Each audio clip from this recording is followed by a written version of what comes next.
जो समझ लिए। ठीक है प्रियंका गुप्ता, यहाँ अस्पताल प्रशासन पुलिस व्यवस्था तमाम सवालों के घेरे में, लेकिन राज्य सरकार पर एक प्रश्न नहीं उठाया राहुल गांधी ने।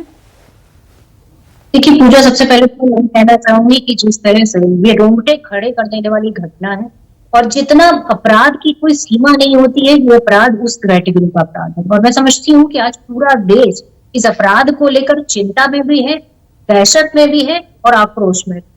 सबसे बड़ी चीज है कि आज चिंता ये है कि अगर अस्पताल में बेटियां सुरक्षित नहीं है तो कहाँ सुरक्षित। और दूसरी चीज रही बात प्रशासन की, तो पूरी तरीके से प्रशासन की गलती है इसमें, और प्रशासन पूरी तरीके से इसमें जिस तरह का रवैया अपना रहा है वो पूरी तरीके से बिल्कुल भी जो है ऐसा नहीं लगता कि कोई न्याय की प्रक्रिया हो। प्रशासन किसके अंडर है प्रियंका जी? प्रशासन किसके अंडर है? बिल्कुल ये वहां की सरकार के अंडर में, और पूरी तरीके से सरकार पर सवाल उठाता है, क्योंकि न्याय व्यवस्था पर सरकार सवाल उठाना ही बनेगा, क्योंकि न्याय व्यवस्था उनकी हाथ में है।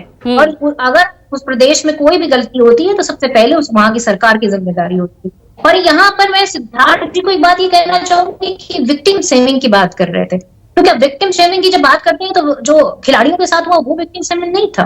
क्या वो विक्टिम शेमिंग नहीं था जब वहां पर जो है बिल्किस बानो के अपराधियों को छोड़ दिया गया, बलात्कारियों को? वो पिछले 15 अगस्त के बाद की बात कर रही हूँ, जब प्रधानमंत्री जी ने लाल किले की प्राचीर से भाषण दिया था। विक्टिम शेमिंग वहां नहीं होता जब अंकिता भंडारी की मां को न्याय नहीं मिलता। 2022 का केस है, आज तक उस मां को न्याय नहीं मिला। वो विक्टिम शेमिंग नहीं था। क्या वहां पर प्रशासन ने ये कोशिश नहीं की कि वहां बुलडोजर चलाकर सारा वहां पर जितना भी एविडेंस थे उसको समाप्त कर दिया गया? विक्टिम शेमिंग तो था ना वो वहां पर, और विक्टिम शेमिंग वहां पर भी था, उत्तर प्रदेश में भी था जब हाथरस में था। विक्टिम शेमिंग वहां भी था जब जो है चिन्मयानंद ने जो है अपराध किया था। विक्टिम शेमिंग वहां था जब ब्रजभूषण के ऊपर आरोप लगे थे कि गलत ढंग से, वहां की दिल्ली पुलिस ने ये कहा कि गलत ढंग से महिलाओं को छूने और महिलाओं को बर्ताव करने का आरोप लगा। विक्टिम शेमिंग तो वहां भी था ना। पर समस्या ये है कि जब ITBHU में कोई अपराध करता है तो 2-2 महीने तक वो बलात्कारी भागे रहते हैं, 2 महीने तक प्रचार करते रहते हैं भारतीय जनता पार्टी का, और भारतीय जनता पार्टी को 2 महीने बाद उनकी सुध आती है जब प्रचार खत्म हो जाए। तो विक्टिम शेमिंग वहां भी होती है और ये शर्मनाक है। इसलिए हम ये सवाल उठा रहे हैं, इसलिए हम ये सवाल उठा रहे हैं कि वाटर बाउंड्री, ये ब्लेम गेम ना करके दलगत राजनीति से ऊपर उठकर अब इस वक्त जो कोलकाता की वो ट्रेनी डॉक्टर, उस बच्ची को इंसाफ मिले, इस पर सब इकट्ठा होकर इस बात पर जोर दें।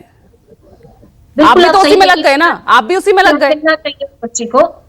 उस बच्ची को न्याय मिलना चाहिए, और देश में हर एक बलात्कार पीड़िता को और उसके परिवारों को न्याय मिलना चाहिए, तभी इस देश में एक नजीर बन पाएगी। और जब तक नजीर नहीं बनेगी इस तरह की घटनाएं होती रहेंगी। उत्तराखंड में एक दूसरी घटना भी हो गई है, अभी कितने दिन हुए हैं कि एक जो डॉक्टर ही थी वो या नर्स थी, वो बच्ची, उसको रेप करके उसकी हत्या कर दी गई। तो ये सिलसिला कब रुकेगा? ये सिलसिला तब रुकेगा और सिलसिला ये भी कब रुकेगा